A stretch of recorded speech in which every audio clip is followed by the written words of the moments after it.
This podcast is offered by the San Francisco Zen Center on the web at www.sfzc.org. Our public programs are made possible by donations from people like you. Good evening, everyone. How is the sound? Can you hear from the corners in the far back? Thank you. Thank you, Tanto-san, Heather, for inviting me to give this talk. And thank you, Abbot David, for being here to support everyone. And my name is Lucy Xiao, and I've been practicing at Zen Center for a number of years. And this week I'm here with some of you for a retreat on harmony within and beyond. And to begin with this lecture, I like to express my gratitude. My gratitude for my teachers in this lineage, Senior Dharma teacher Paul Heller, Ryoshin Roshi, and Sojourn Mel Weissman Roshi. And my gratitude for all of you for coming together to practice, to form this community, this Sangha. To all the residents and staff for supporting us, for your hard work, taking care of everyone, taking care of the place. And for Tassajara, the land, mountains, creeks, animals. Deep, deep gratitude.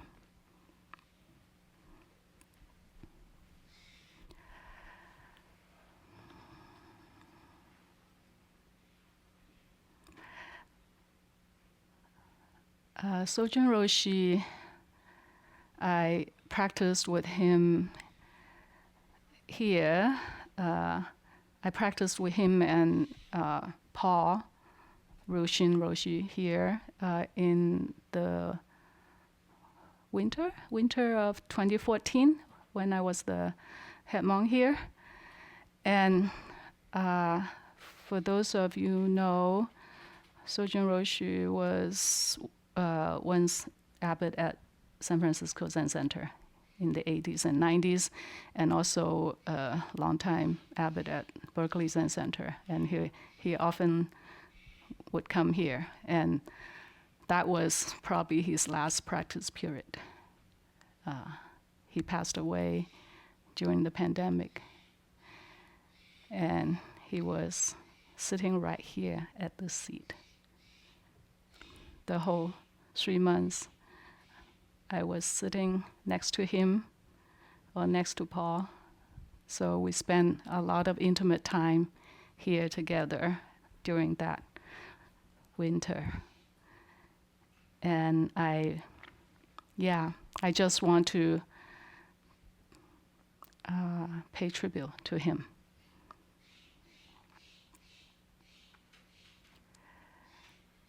I was in China in April for the Tomb Sweeping Festival.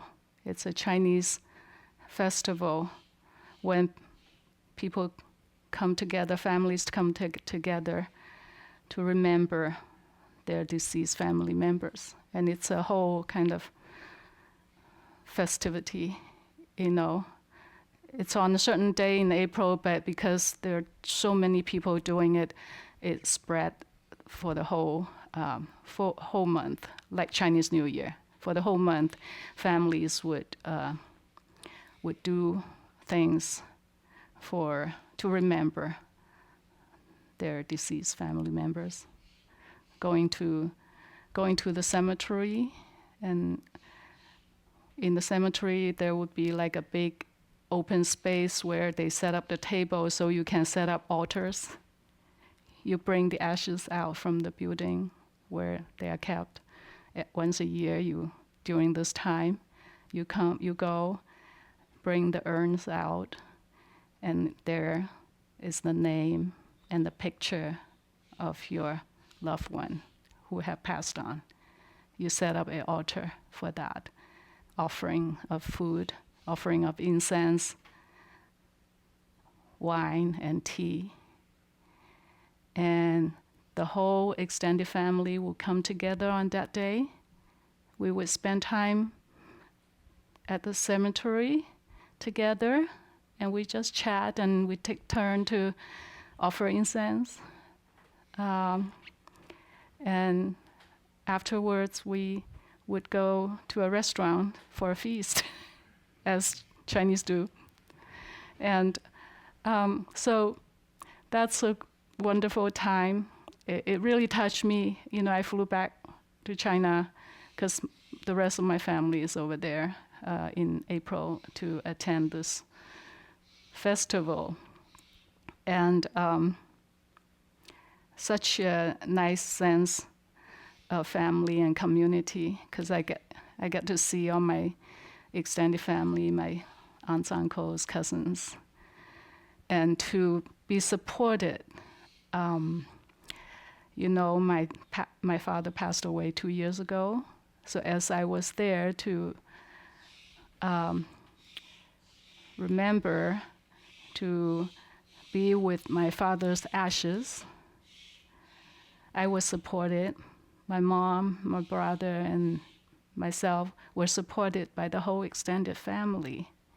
We were just talking about stories. We were, doing things together. And then after that, we break down the altar and then bring the ashes back to the building. And when I came back, it kind of stayed with me, the events. And I think it's a nice thing to remember the people who were once in our lives, who have passed on. And so after I came back, recently I've been thinking about Sojun Roshi a lot, also because his birthday is coming up. And it feels like he's still with us. His teaching is still with us. And so, thank you, Sojun Roshi.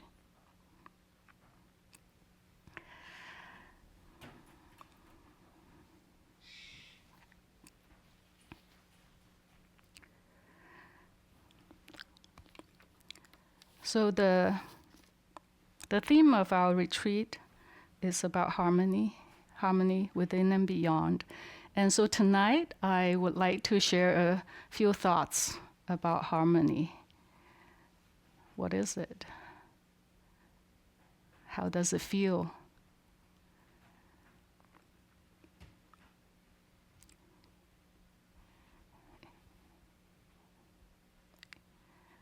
In this world of uncertainty and disharmony in many places in our world,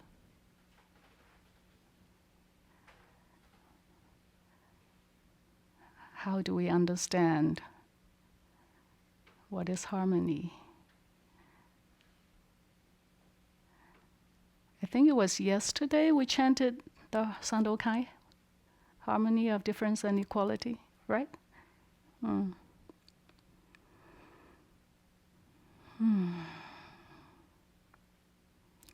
So a few thoughts about harmony. First of all, in Chinese culture, in Taoist tradition and Chinese medicine, Chinese culture, harmony is represented with this symbol, this yin-yang symbol that you probably have seen it. It's a circle with like two fish inside, one dark, one white. Each contain an eye of the opposite color. Have you seen it? The fish circle symbol, yin yang. It represents two opposite forces. They're opposing each other, but they also interact with each other. They also can transform into each other. They also contain each other or includes each other. That's what the eyes are.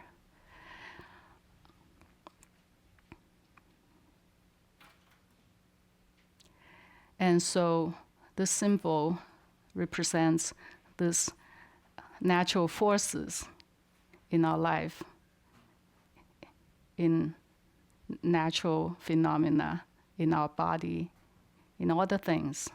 It's a simple representation.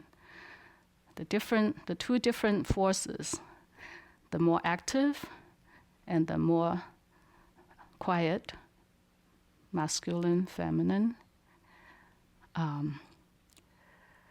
hard and soft, still and fluid, or solid and fluid. These two forces, they interact, they come together, and as they interact, they give new life. This new life, when in harmony, it's represented with a circle, a round, a whole.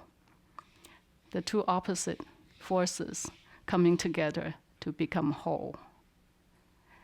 That's a representation, one representation of harmony.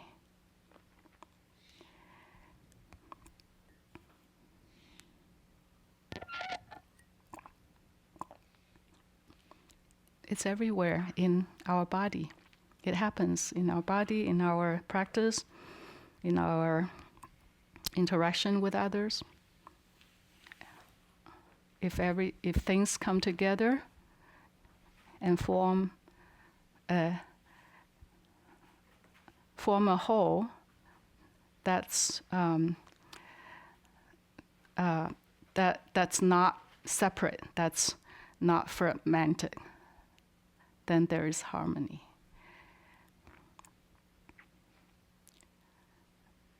For example, in our Zazen practice, in our posture, there's, to simplify it, there are two directions of energy, right? One rises up, we strengthen, we lengthen our spine, we sit upright, the energy kind of goes up, and then we relax.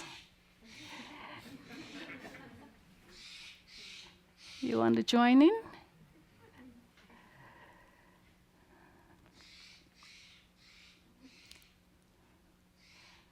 They are demonstrating the harmony of loudness and quiet.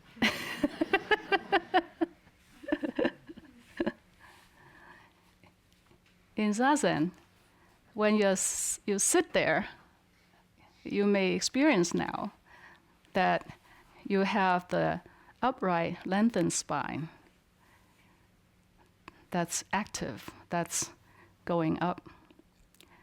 And you also have the relaxed muscles, relaxed body, that kind of flows nicely down.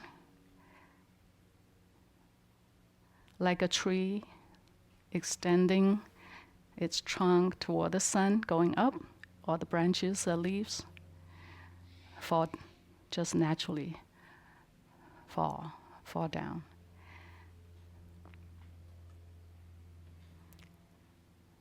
And our breath, we breathe in, and naturally we breathe out. Without out-breath, we cannot breathe in. So without us telling the body to do it, it's doing it. Breathe in and breathe out. And if you don't force it, it's a kind of a nice and natural breath. That's coming together of the two different directions of breath. What about our mind? In Zazen, when we first sit down, we try to first settle our body, breath, and mind. What's our mind doing? Is there harmony in there? Can you find the opposite trends, opposite energies in your mind?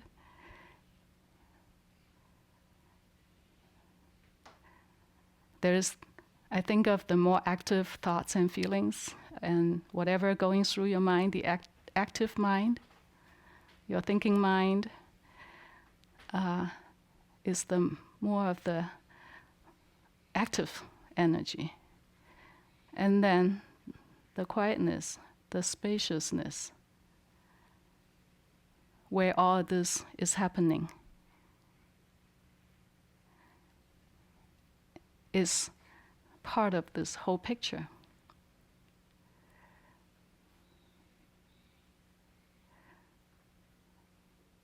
The activities of the mind is happening in this space of awareness, the space of the mind itself. And often you hear the analogy of clouds floating in the sky.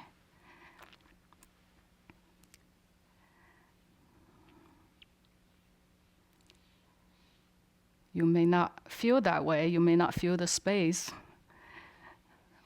when thoughts take over, get hold of you. But there is space in there. Can you feel the little quiet moment in between? If you don't hold on to your thoughts, one will come and pass, the next one will come and pass, but in between there is that moment of silence if you tune into it. And that silence, as you practice more, you may get that silence or pay attention to that silence more. It's like when you look at a painting or a picture, first what's grabbing you are the objects of the painting, what's being painted. And then maybe when you become more or study it more, you'll find the negative space, you'll find the space around it.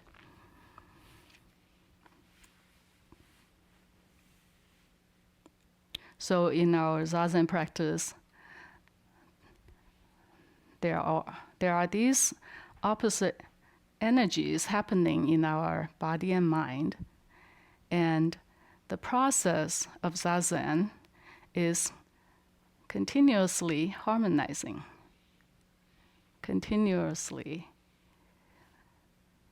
harmonizing, our upright posture and our relaxed body, harmonizing the stillness, not moving, and the continuous movement of our qi within us. Even though we are not moving, our body is not moving, our qi moves. That's what life is when the qi moves, when the qi is alive.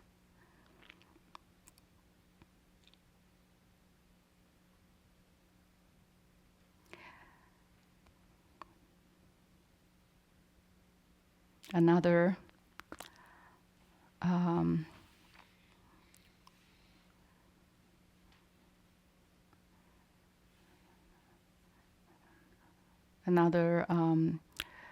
thoughts about harmony, another thought about harmony we are discussing in the group is the coming together of different parts.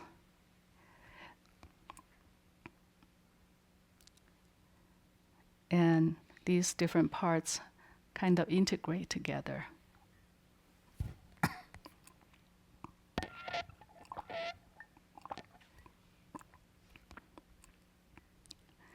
And become a whole. We did that through a game, a practice of chanting.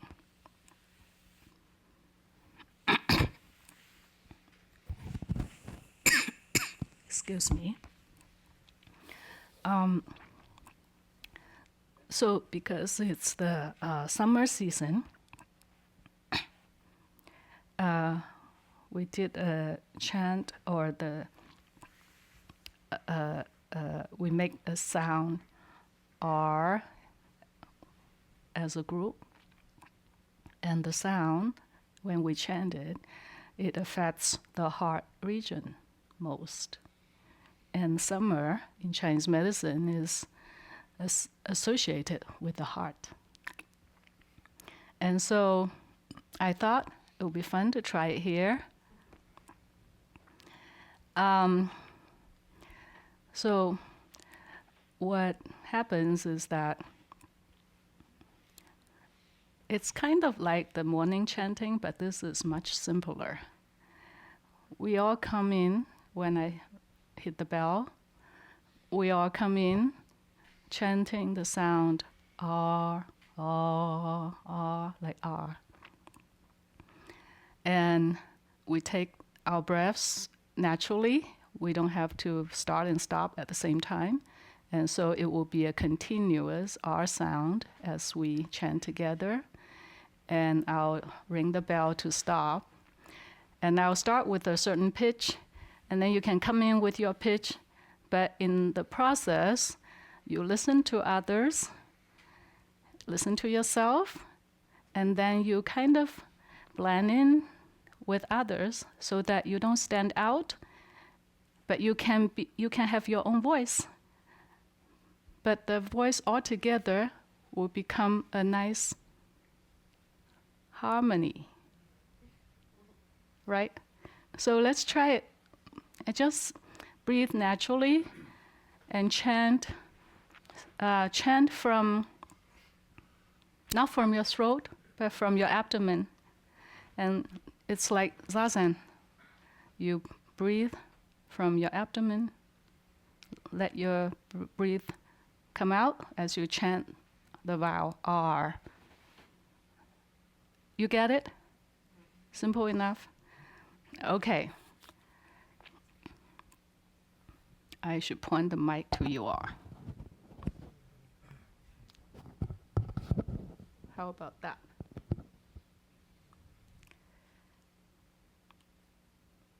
Ring the bell, I'll start, and then everyone join me, please. Until I ring the bell again, then everyone gradually finish your breath, finish your R sound, and then as a group, we'll come to a stop eventually.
Thank you very much.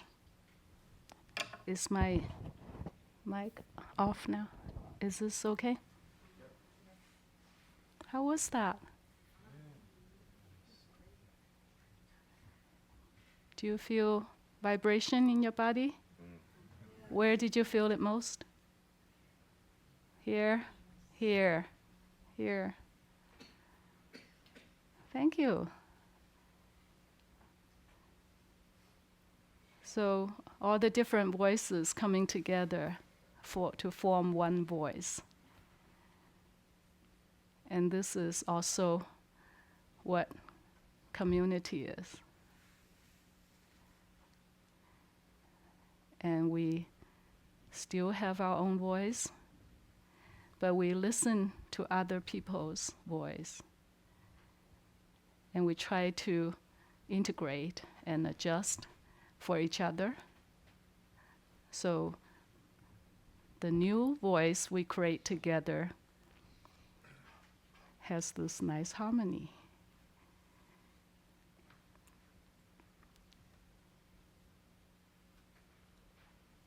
And the next thing about harmony is that it's not just one thing. It's not just one nice, peaceful thing. It's not always just the R's chant. It's actually a dynamic process. You get into disharmony, and then you find your harmony again.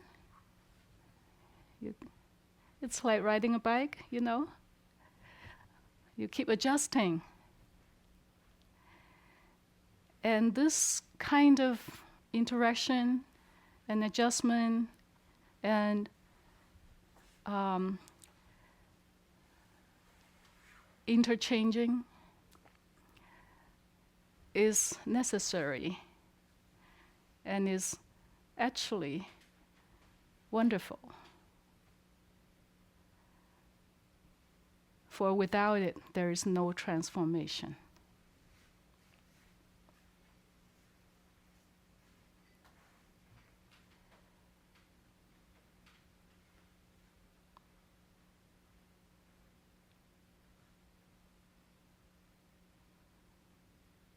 You know, my favorite short hiking trail around here is the Overlook Trail. You've been to that trail? Many of you have. And I love to climb up to the top and then sit there to look around, to look at the mountain and spend time with the mountains there. And in 2008, I came for that fall practice period right after the wildfire that came through Tassajara. David was here, was one of the 5 fire monks. That practice period, I came down here with a group of, fellow practitioners, and it was a shock. Because, when we come to Tassajara, it's all green mountains. It's all nice and flush. And that year, I climbed up to the Overlook Trail, along the trail and up to the top, looking around. It's all black and white. It's like entering a black and white movie. And the mountains far, on the far side from this top, hilltop, I see the tree, the black and the white, the white part of the tree after the burn, wildfire. Black, white, black. It's like a charcoal painting. And it's a very powerful experience of impermanence, of the teaching that everything changes. But then next year, all the wildflowers just pop up. And in a few years, the trees came back, a lot of them.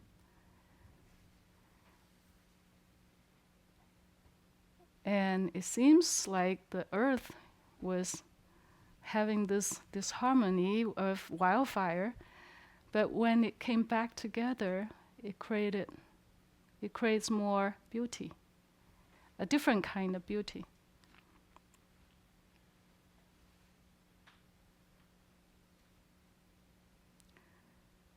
So harmony is not dead or still or static. Harmony is movement. Harmony is dynamic. Harmony is finding that sweet spot between the different energies. And we do that in life. My favorite poet, Chinese poet from the Song Dynasty, 1100s, Su Dongpo. I don't know any of you have heard of him. Does anybody here speak Mandarin? Do we have anybody who understands Mandarin? At least some. We have quite a few. Great. So my favorite poem of his is called, it's a poem that he wrote after he, back up a little bit. Su Shi was one of the greatest poets in history of China, in Song Dynasty. You probably heard of Li Bai or Du Fu. They are from Tang Dynasty. And in Song Dynasty, Su Shi was the leading figure.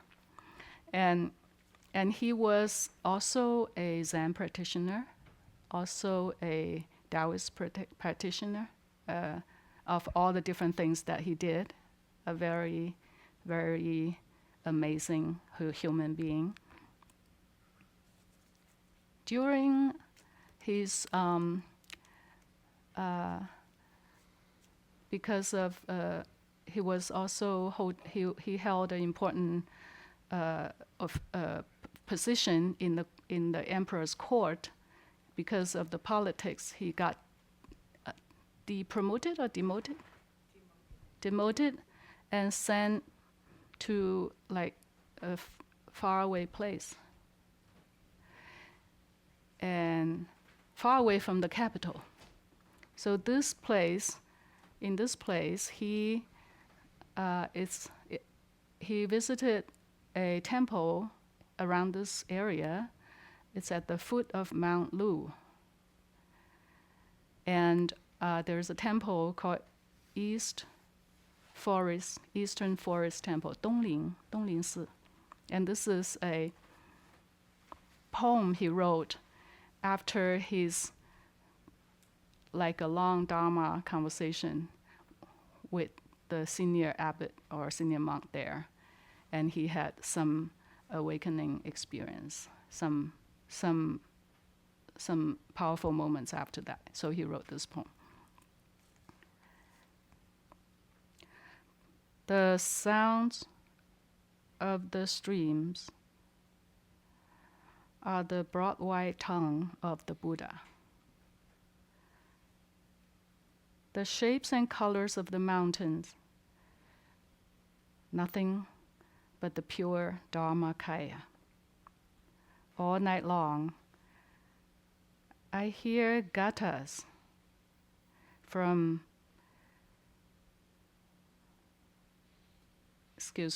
all night long, I hear 84,000 gathas, verses from the Buddha's teaching. Tomorrow, how will I tell them to others? 溪声便是广长舌，山色岂非清净身？夜来84000计，他日如何举世人？ And this poem, Master Dogen wrote a fascicle based on this poem. The fascicle is called 溪声山色, the sound of the creeks and the colors of the mountains in Shobogenzo. The broad white tongue of the Buddha, meaning the vast teachings of the Buddha, the endless teachings of the Buddha.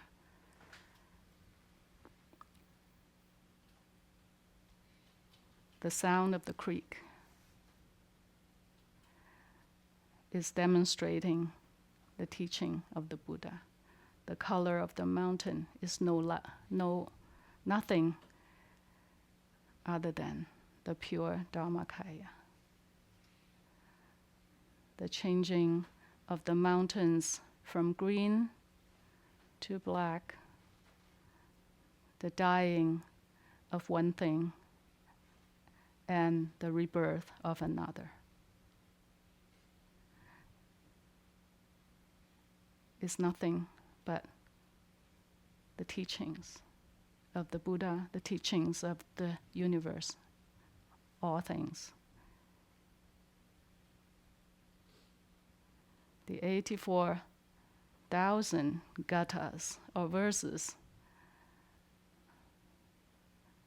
that were spoken, that were chanted all night long by the creek.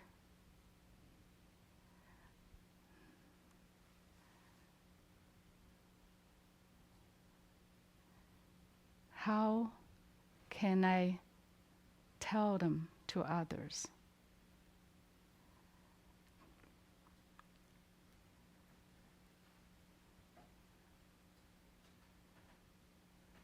The real teaching is not in the words. The real teaching is in your own experience.